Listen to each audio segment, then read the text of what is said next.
My brothers and sisters, if you are watching this right now, I want you to know something. I am shaking as I speak these words. My name is Kwame Chukwudias and I am from Lagos, Nigeria. For 15 years of my life, I walked in a darkness so deep that most people cannot even imagine it. There are things happening in your life that prayer by itself has not been able to stop. You have fasted, you have cried, you have changed churches, and you have cut off certain people. But the attack keeps coming back. Your money seems to disappear for no reason. Your sleep is taken from you by strange dreams and you feel a heavy presence in your home that nobody can explain. You clean your house from top to bottom, but spiritually things still do not feel right. And that is because nobody told you that your kitchen holds a secret to your deliverance. And that something as simple as eating this one thing once a week can send every cause back to where it came from. Flush out spirits of poverty and build a spiritual fort around your life against the wickedness of this world. The enemy is very clever.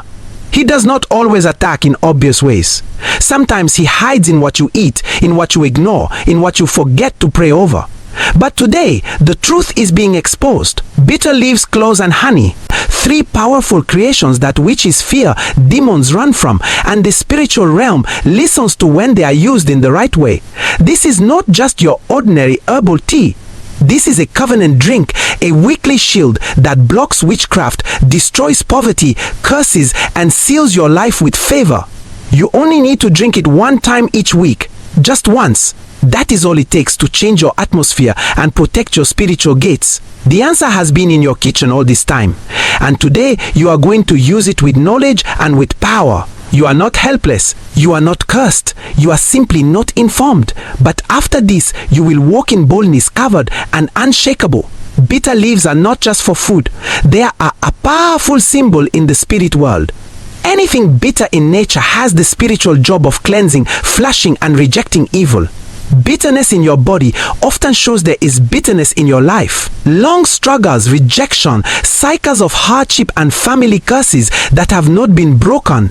When you boil and drink bitter leaves, you are spiritually commanding everything bitter in your life to be pulled out by the roots. You are declaring in the spirit, I will not carry suffering from my family line. I will not inherit hidden curses. I choose to be free. Bitter leaves wash away spiritual poisons hiding in your body. Things planted in your dreams, spoken in curses or sent envy. That bitterness flows out with the water as you drink. And in its place, your life begins to open up. You will notice how your chest feels lighter. You will begin to sleep more deeply. The dreams that used to frighten you will start to fade away. Your spirit becomes too clean for evil spirits to live inside you. Even your physical health begins to get better because your spirit and your body are finally in agreement.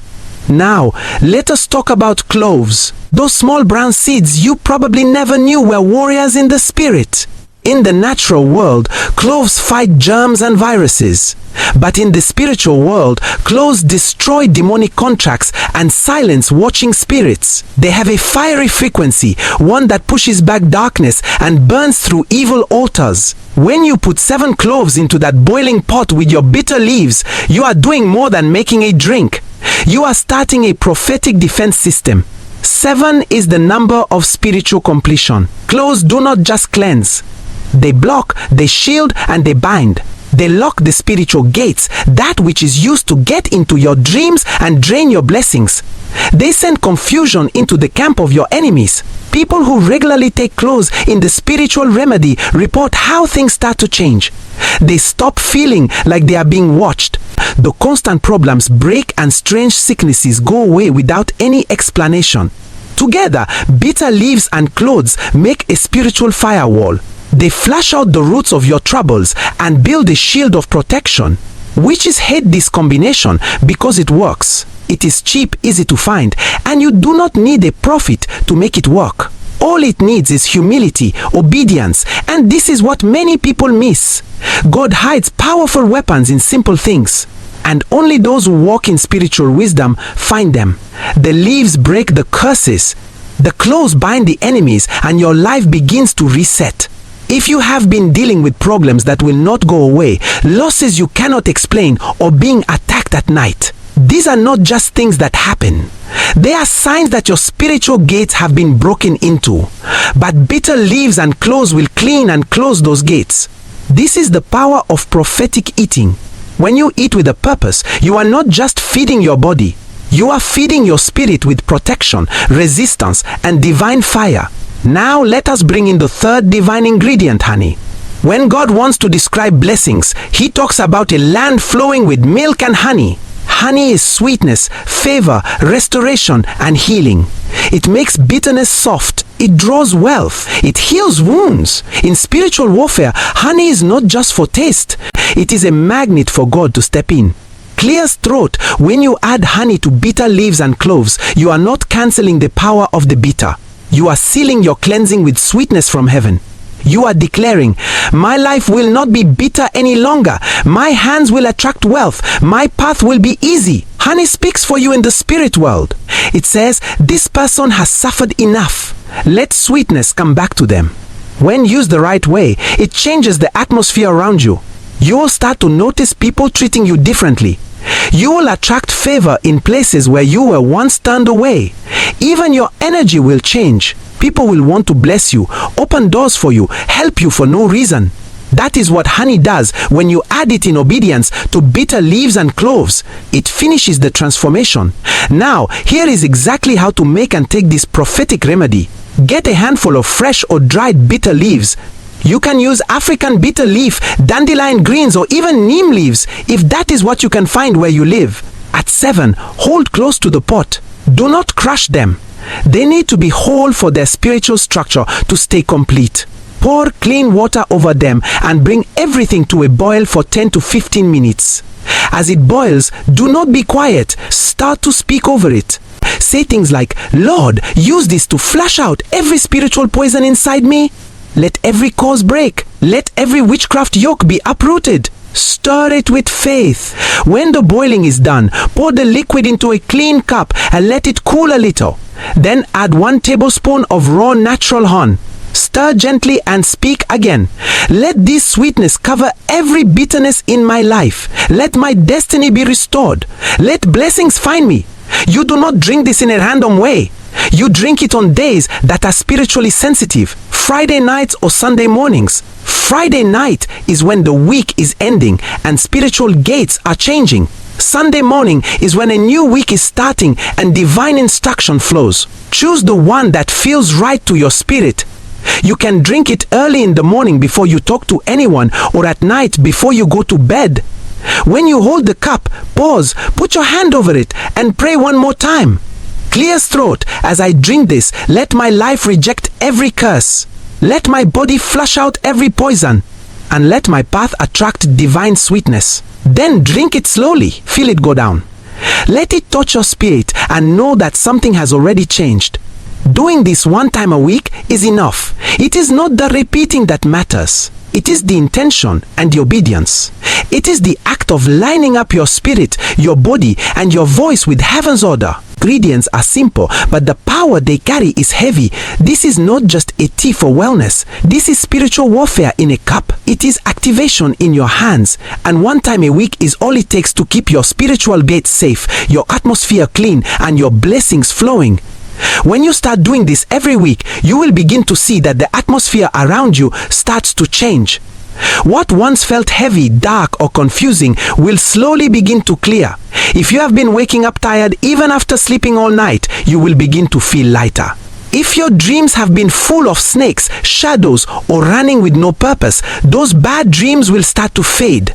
This is not your imagination. It is the effect of a spiritual detox.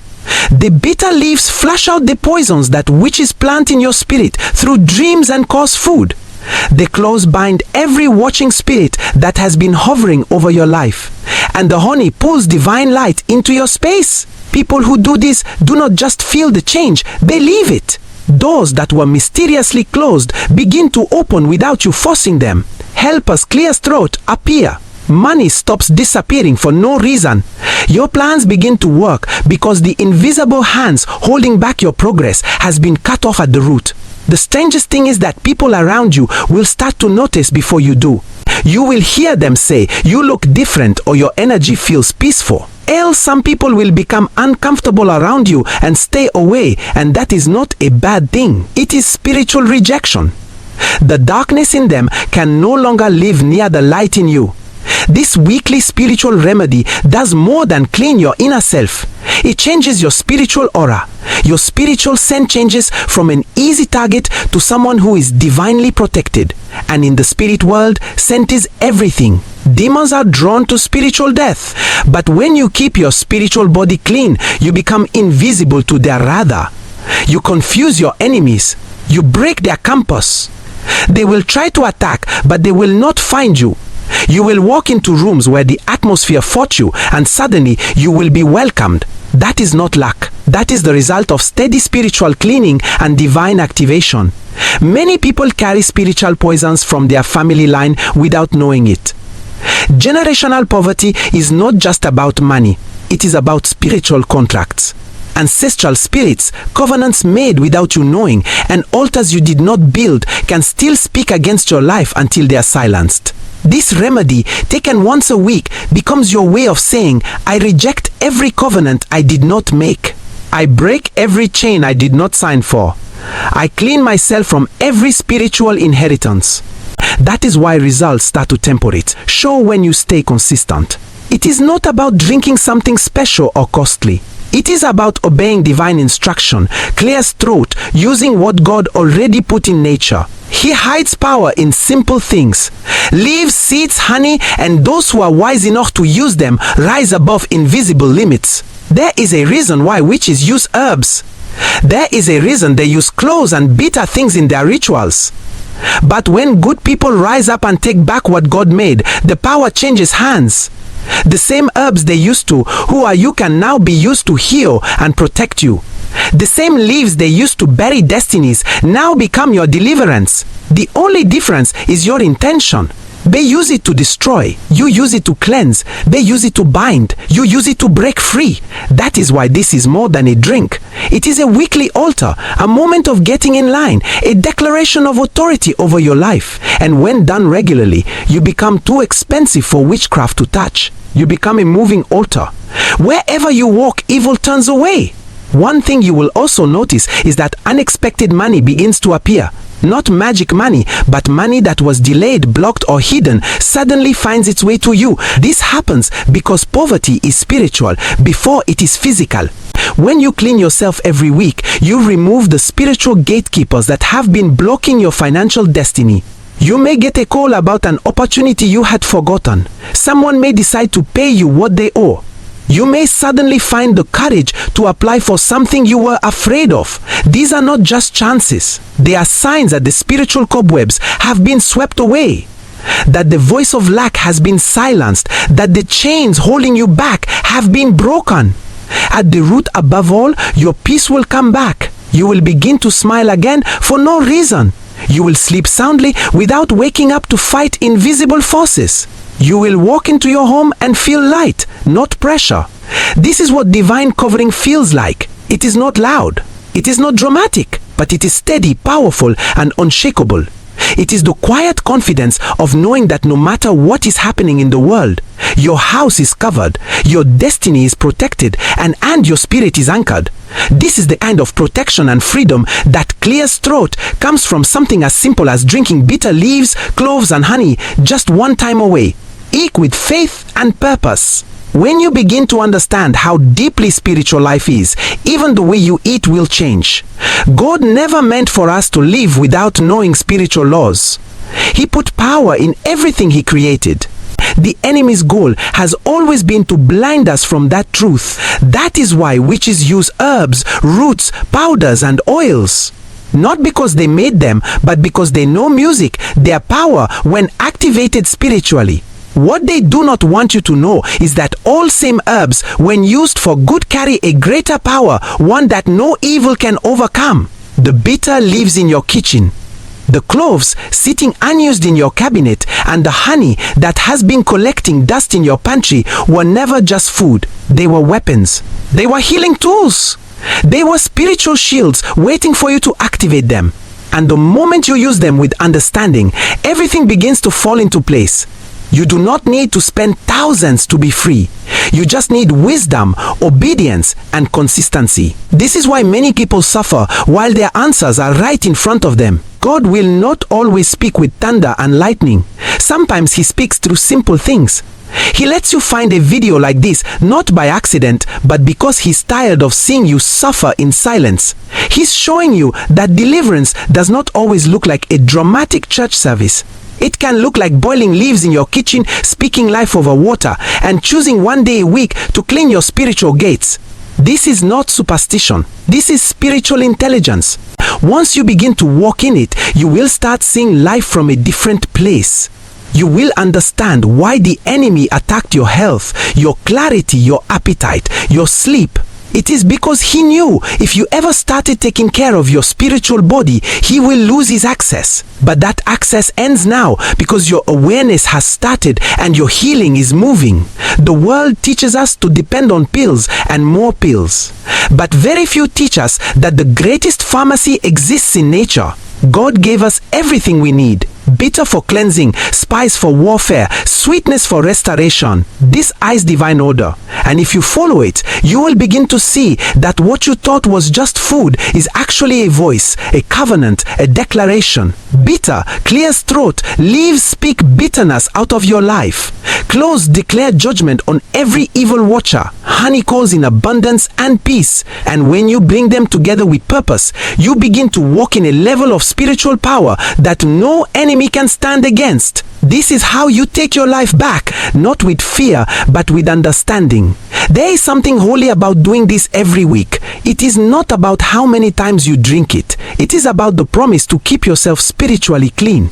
Once a week is your reset. Once a week is your altar. Once a week is your spiritual maintenance. The same way people wash their bodies, brush their teeth, and clean their houses. Your spirit must also be cleaned on a regular basis. Otherwise, it becomes a place where causes confusion and delay can grow. That is why this once a week remedy works. It does not just heal, it prevents, it protects. It warns evil spirits. This house is covered. This body cannot be touched. This destiny is marked. And every time you obey, heaven supports you. You do not need to explain this to everyone. Some will not understand it, and that is fine. Spiritual things are understood by the Spirit. Just remember that this journey is your own. Clear throat. This covenant is between you and God. This drink is not just tea. It is your sword, your covering, your divine key. Keep it holy. Treat it with respect. And most importantly, be consistent. The enemy depends on you forgetting. He grows strong on your spiritual laziness. But once you decide to stay armed week after week, you will see that the attacks become less, the dreams become clear, and the peace you have been crying for finally arrives. That is the power music of obedience. Now that you know the truth, now that you have received the revelation, it is time to open your mouth and activate your authority. You cannot stay silent while witches chant. You cannot be quiet while evil altars speak curses into your life. You have the power, but it must be spoken out loud. Repeat this out loud right now with boldness. I declare that every bitter root of witchcraft in my life is uprooted and destroyed. I reject every spiritual poison in my bloodline. I flush out every cause hiding in my body, in my home, and in my environment. Say it like you mean it, because your words are weapons. Speak it again. I drink this with knowledge, with revelation, and with divine purpose. Let every witchcraft attack be reversed. Let every poverty spirit be thrown out. Let every demonic contract catch fire and be cancelled by the authority of heaven. You are not just repeating words. You are speaking into the spirit world. And the forces that have been harassing your life will recognize your voice and run away. Declare again, my house is covered. My destiny is preserved. My finances are released. My health is restored. My mind is protected. My spirit is aligned. Every gate that was left open is now shut and sealed by divine fire. Every evil observer watching my steps is struck with confusion. My dreams are now portals of prophecy, not playgrounds for the enemy. My sleep is sweet. My path is clear. My enemies fall into the traps they set for me. My life is hidden in the blood of the Lamb and sealed by divine obedience. Spare etches over your president. Water, speak it over your children. Speak it as you make your drink every week. This is not a ritual. It is spiritual alignment, and when heaven hears obedience, power is released. You do not need a prophet to lay hands on you. When you have revelation, the greatest breakthrough is when you learn to lay hands on your own cup, on your own head, and declare freedom for yourself. So right now, stretch your hand out and say this with boldness by the power of divine instruction. I command music, every evil plantation in my body to be flushed out. I command every ancestral altar speaking poverty and delay to scatter by fire. I command my home to reject every evil visitation. I declare that bitter leaves cleanse me, clothes shield me, and honey restores me. I declare that Friday nights and Sunday mornings will become my gates of glory. I walk in divine timing. I drink with divine wisdom, and I activate my covenant of protection every single week. Do not think little of what you have just said. These declarations are fire in the spirit world. They chase away shadows. They open blocked gates. They set a stand that the enemy cannot cross. And when you do this all the time, week after week, you will rise with a power that cannot be explained. The kind of power that does not shout, but things change when you walk into a room. The kind of power that keeps your enemies far away even when they smile at you. The kind of power that makes blessings find you because your spirit is finally clean. You are not just drinking a tea, you are taking a stand. You are building a spiritual wall. You are protecting your life without saying you are sorry. And every time you take that first sip, whisper this one thing: let this enter my body and push out everything that is not of God. Let this cover my soul and rebuke every invisible attack. I am covered, favored, I am free. Do not keep this wisdom to yourself. Someone you love is suffering in silence, fighting spiritual attacks without knowing the cause, while the answer is already in their kitchen. Share this knowledge. Send it to your family group, your church sisters, your brothers overseas, your mother in the village, and even that quiet friend who always looks tired but never says anything. You never know whose life will be saved by one sip of divine instruction. Tell them that they do not need expensive candles or loud deliverance services to break curses. They just need bitter leaves, cloves, and honey used in obedience and wisdom. One time a week, tell them God already put the solution in their hands, and this is the time to activate it. So many are looking for breakthroughs in the wrong places. While divine healing is hidden in simple things, Joshua Selman wisdom has revealed it. Now it is your turn to spread the light. You do not need to fear witchcraft anymore. You do not need to keep looking over your shoulder, wondering who is against you. When you follow divine instructions like this, your enemies disqualify themselves. They may try, but they will fail. They may gather, but they will scatter. When you commit to drinking this once a week, you carry the presence of God with you. Your body becomes too clean for demons to live in. Your aura becomes too bright for darkness to come near. Your home becomes too hot for evil spirits to hide in. And your life begins to line up with favor, peace, and restoration. But you must stay consistent. Do not miss your weekly appointment with spiritual protection. The most dangerous thing in this world is a believer who has no idea what is attacking them. But the most powerful person is the one who wakes up, arms themselves with divine knowledge, and takes action. Today, you have been given that knowledge. Now go and prepare your remedy. Boil your bitter leaves and cloves.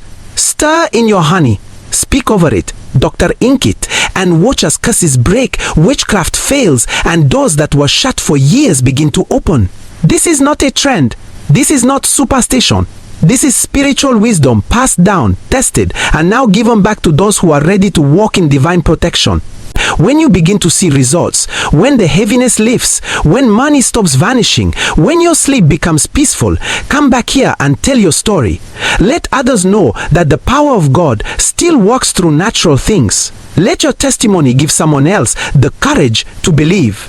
And do not forget to subscribe to X Witch Confession, where we do not just show the works of darkness. We give you the tools to fight back. Every video is made to wake up your spirit, arm your soul, and remind you that life is spiritual and the war is real. So watch, pray, and share. I once lived where darkness trains its servants to mock faith and reduce God's ways into superstition. And, clear throat from that side, I learned how deception really works and why simple acts backed by faith terrify hidden powers. In places of shadow, nothing is feared more than a person who understands authority and obedience, because witchcraft survives on permissibility, on fear and ignorance rather than real power. We were taught to watch people closely, not for what they shouted in prayer, but for what they practiced consistently, because repetition seals belief and belief creates access. Darkness does not need grand rituals to operate. It only needs small doors left open through doubt, compromise and despair. God instructs his people through simple physical obedience. It looks foolish to the proud, but it dismantles agreements made in secret places. I saw how ordinary things, when separated unto God, became untouchable by manipulation, not because of the object itself, but because of alignment with heaven. Many people think witchcraft works by strange foods, symbols, or incantations. But the truth is that covens study human habits, cycles, and faithlessness more than ingredients. They know that what a person repeatedly accepts becomes a covenant whether they understand it or not. That is why consistency in godly instruction breaks what years of fear build, because it rewrites spiritual patterns. When God directs his people to eat, speak, rest, or give in specific ways, it is never about magic. It is about restoring order where disorder was enforced. Darkness feeds on disorder, confusion, and desperation. And when order returns, its influence collapses without a fight. I watched strong practitioners lose access to homes simply because the people stopped believing lies about scarcity and curse. Poverty was one of the easiest chains to maintain, not because money was powerful, but because hopelessness kept people obedient to fear. Once a person believes they are destined to lack, they unconsciously cooperate with systems that drain them. We reinforce this through cycles, not force, because fear works best when it feels normal. But when someone aligns daily life with God's instruction, those cycles break quietly and permanently. Evil spirits do not need to be chased. When their legal ground disappears, they leave because they can no longer stay. The most dangerous believer to darkness is not the loudest one, but the one who obeys God without theatrics, who eats, works, gives, and prays with confidence rather than panic. In the shadows, we avoided such people because there was nothing to manipulate. They did not need to be convinced God would help them. They already knew. What many call foolish obedience is actually strategic warfare, because it denies the enemy access points created by fear and superstition. When faith becomes practical rather than emotional, darkness loses its language. I saw spirits retreat not because OF shouting, but because the atmosphere changed through steady trust. The moment people stop treating God's instructions as symbolic and start honoring them as real authority, returns naturally. Witchcraft thrives on shortcuts, impatience, and desperation. But God's ways require trust and time, which starves darkness of urgency. That is why simple acts done regularly carry more weight than dramatic gestures done once. People underestimate what happens when obedience becomes a lifestyle rather than a reaction to crisis. In hidden meetings, we studied believers who broke free without deliverance sessions because they confused us. They were not afraid. They were not chasing signs. They were not obsessed with enemies. And because of that, nothing could attach to them. Their peace disrupted operations more than confrontation ever did. When God restores a person's sense of provision and safety, the spiritual economy of fear collapses. Evil spirits do not die from human effort. They disappear when the environment no longer sustains them. Darkness cannot survive where faith is calm, consistent, and grounded. That is why instructions from God often look too simple for people who want drama. Yet, they carry weight that rituals never could. Once people understand this, they stop chasing mystical explanations and start living in authority. And that shift alone dismantles years of bondage without noise, without fear, without permission from darkness. Because light does not negotiate and does not need to announce its victory. When people hear instructions connected to eating or simple actions, they are more likely to follow the instructions. They immediately assume magic because witchcraft trained the world to think power must look mysterious, secretive, or dramatic. But from the other side, I learned that the real force behind darkness was never objects, foods, or formulas. It was agreements formed through belief. In the coven, no worked unless the target first accepted a lie, because spirits cannot override human consent. They can only exploit it. We studied belief patterns more than spells because belief decides access and access determines influence. When a person believes they are cursed, unlucky, or abandoned by God, they unconsciously open doors that no ritual could force open. That is why witchcraft spends so much effort shaping narratives, fears, and traditions. Because once the mind agrees, the spirit follows. Many rituals people fear are empty without cooperation. Yet, people empower them through exactation and dread. I watched supposed strong charms fail repeatedly when the target refused to believe in their power, and I watched small ordinary acts succeed powerfully when done in faith. Darkness hates faith, not because it is loud, but because it is settled. Faith does not argue or panic. It assumes authority and moves on. In hidden teachings, we were warned about people who treated God's word as instruction rather than metaphor because they were difficult to touch. They did not look spiritual in the way people expect, but they were consistent, grounded, and unafraid. That consistency dismantled years of spiritual manipulation. God instructs people in practical ways, including what they eat, how they give, or how they rest. It is not symbolic theater, it is correction of disorder. Witchcraft thrives in imbalance, excess, neglect, and extremes because those conditions weaken discernment.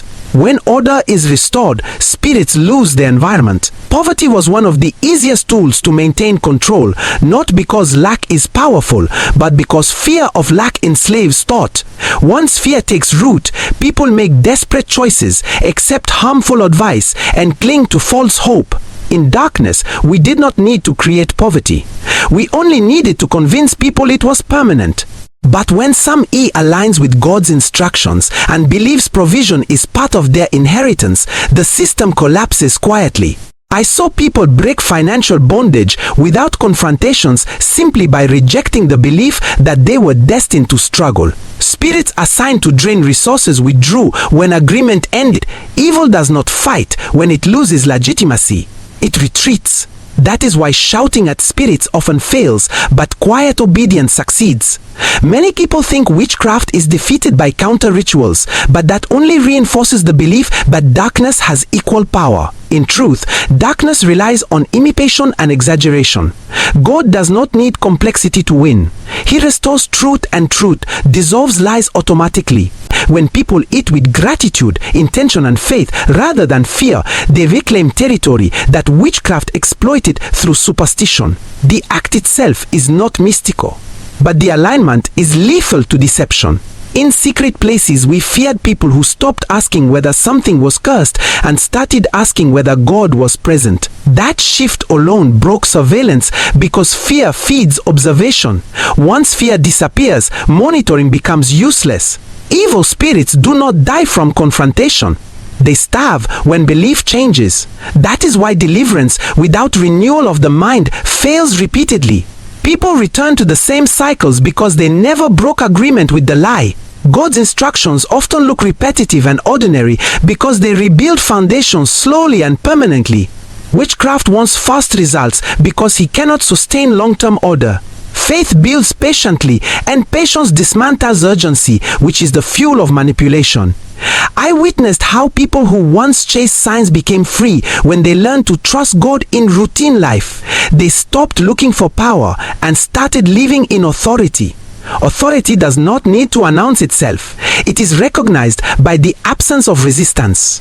When belief aligns with truth, evil spirits have no language to communicate because lies no longer land. That silence is not whisper, it is victory. Once people understand that witchcraft feeds on belief rather than objects, fear loses its grip. They stop reacting and start discerning. And when discernment becomes normal, darkness becomes irrelevant because relevance is its lifeline. Poverty was never just about money. And from the hidden side, that truth was clear because we were trained to target systems, patterns and cycles rather than individuals. Lack becomes powerful only when it is normalized. When people are trained to expect struggle as their default state and accept it as destiny in dark operations, they are more likely to be successful in their missions. Poverty was treated like a mindset that could be planted, watered, and maintained over generations. We studied family histories, habits, spoken words, fears, and traditions because those things created invisible boundaries people rarely questioned. Once someone believes hardship is inherited or unavoidable, they unconsciously cooperate with it, making choices that reinforce the same outcomes year after year. That belief alone does more work than any ritual ever could. Witchcraft rarely creates something from nothing. It amplifies what is already believed. That is why spiritual poverty often appears before physical lack, because once hope weakens, discipline and vision follow. I saw how families were kept in cycles not by force but by expectation. Governs behavior. God gives simple instructions that restore order to daily life. Darkness loses leverage because disorder is its natural environment. Consistency threatens witchcraft more than confrontation because consistency rebuilds what fear dismantled. We were taught to disrupt routines, create chaos and introduce confusion because confusion weighs. Hence, discernment. When a person's life lacks rhythm and stability, it becomes easier to influence their decisions. That is why divine instruction often addresses ordinary habits rather than dramatic moments. Eating with intention, honoring rest, practicing gratitude, and trusting provision may look unspiritual to those seeking spectacle, but they dismantle internal agreements that sustain lack. Poverty spirits do not cling to money, they cling to fear of insufficiency.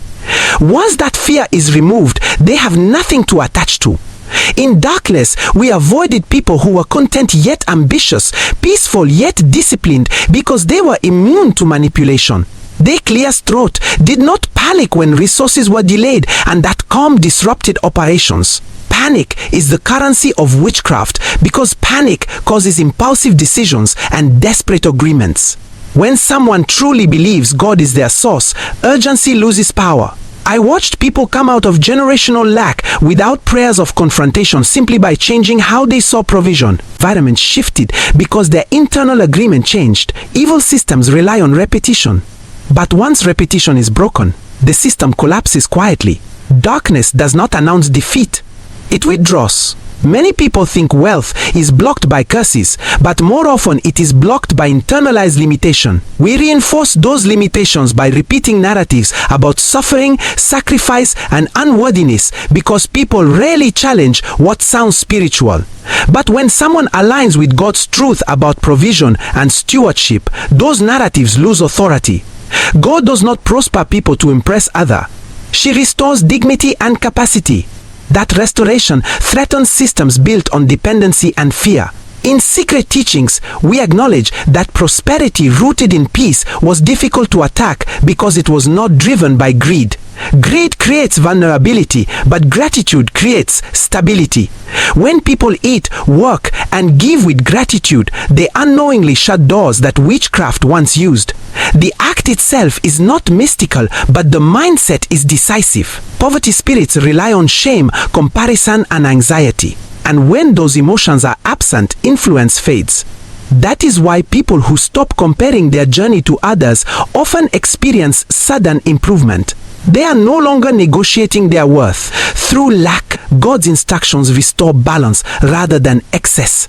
Balance starves extremes. Witchcraft thrives in extremes because extremes exhaust discernment. When balance returns, clarity follows. I saw how people once labeled cursed became stable simply by refusing to agree with hopeless narratives. Stability is dangerous to darkness because it cannot be rushed, pressured, or easily redirected. Once stability takes root, growth becomes inevitable. Evil spirits assigned to drain resources retreat. When patterns change, because patterns are their entry points, people often look for dramatic deliverance. But deliverance often begins quietly in the mind. When belief shifts, behavior follows. And when behavior changes, outcomes respond. God's ways dismantle poverty not through spectacle, but through restoration of identity and order. Identity determines choices. Choices form habits, and habits shape destiny. Witchcraft targets identity first. Because identity is restored, access is denied. That denial does not require shouting or rituals. It requires consistency. Darkness cannot coexist with consistency rooted in truth. Once people understand that poverty is sustained by belief systems rather than faith, they stop fighting symptoms and start reclaiming authority in daily life. Authority expressed daily becomes environment, and environment determines what can survive there. VL spirits were never impressed by noise, threats, or emotional displays. And from the hidden side, this was openly understood, even if it was never said publicly. What they responded to was authority, not volume. Clear throat and authority only functioned when it was aligned with something higher than human effort. Many people believe darkness is bold and fearless.